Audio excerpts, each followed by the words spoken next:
Israel's defense isn't a single wall. It's a sophisticated, multi-layered shield designed to counter a wide spectrum of threats from above and beyond its borders. This network is made up of several advanced systems, each one engineered to intercept and neutralize different types of incoming missiles and aerial attacks. At the very top is Arrow 3, Israel's most advanced interceptor, capable of destroying long-range ballistic missiles while they're still in space, far from Israeli cities. Just below, Arrow 2 takes on threats at lower altitudes, providing a crucial second layer of protection against missiles that slip past Arrow 3. David's sling bridges the gap, targeting medium-range ballistic missiles and cruise missiles, and ensuring that no single threat can exploit a weakness in the system. The Iron Dome, world-renowned for intercepting short-range rockets, plays a smaller but still vital role in this particular conflict, focusing on threats closer to the ground. The real burden, however, falls on Arrow and David's sling, whose interceptors are being used up at an alarming rate as they defend against wave after wave of attacks. Despite a reported 90% interception rate, the sheer volume and persistence of Iranian missile barrages mean that some inevitably slip through the cracks. Out of 370 missiles fired recently, about 30 have struck Israeli territory, a sobering reminder that even the most advanced shield cannot guarantee total protection. But the bigger issue is cost. Each interception burns through expensive, limited munitions, and resupplying these high-tech interceptors is both time-consuming and costly. The systems are working as designed, but the warehouses are emptying fast, raising concerns about how long Israel can keep up this level of defense. The effectiveness of Israel's layered defense is clear, but its long-term sustainability is now in question as the conflict drags on and resources dwindle.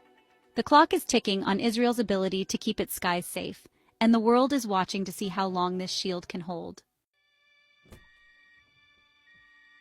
The heart of the crisis is economic. Defensive interceptors are far more expensive and complex than the missiles they destroy. An Arrow 3 interceptor costs over $2 million and takes months to build. Israel's recent deal to ramp up production won't solve today's shortage. New missiles take time. Iran, meanwhile, can produce thousands of simpler, cheaper missiles, launching attacks faster than Israel can replenish its interceptors. This creates a dangerous gap. Every day, Israel's stockpile shrinks while Iran's threat endures. U.S. officials warn that Israel's Arrow interceptors are in short supply. The issue isn't quality, but quantity. There simply aren't enough interceptors to match Iran's arsenal. Military commanders now face tough choices, rationing each launch and weighing every shot. The grim reality: Iran has more arrows than Israel has shields. If the conflict drags on, Israel's ability to defend itself could collapse under the weight of simple math.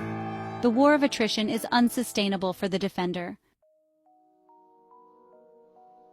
Israel isn't alone. The United States has stepped in with critical military support, determined to help its ally withstand unprecedented attacks. Shipments of advanced weaponry, interceptors, and logistical aid have arrived in Israel at a rapid pace, underscoring the urgency of the situation. U.S. THAAD batteries and Navy warships equipped with Aegis and SM-series interceptors now bolster Israel's defenses, providing a crucial shield against incoming threats from the air and sea. American fighter jets patrol the skies, shooting down drones and cruise missiles and standing ready to respond to any escalation. Their presence is a powerful deterrent, but also a reminder of the stakes involved.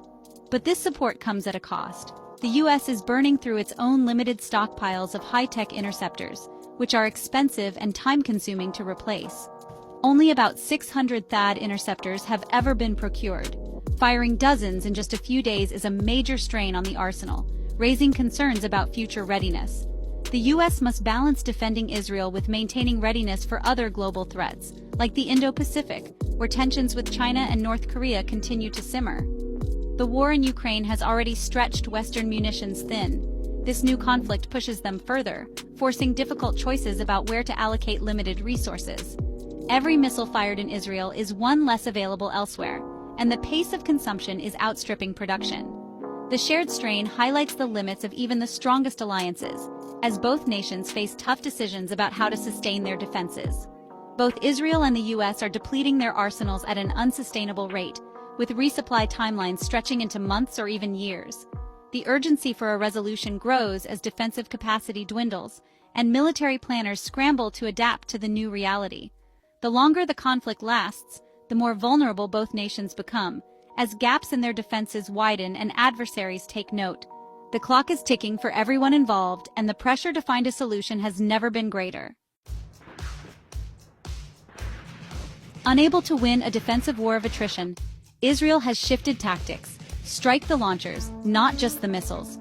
The IDF is now targeting Iranian missile sites inside Iran, aiming to destroy launchers before they can fire. This offensive campaign is risky, requiring deep strikes and precise intelligence, but it's already claimed to have destroyed a third of Iran's known launchers. Every launcher destroyed means fewer incoming missiles and less strain on Israel's interceptors.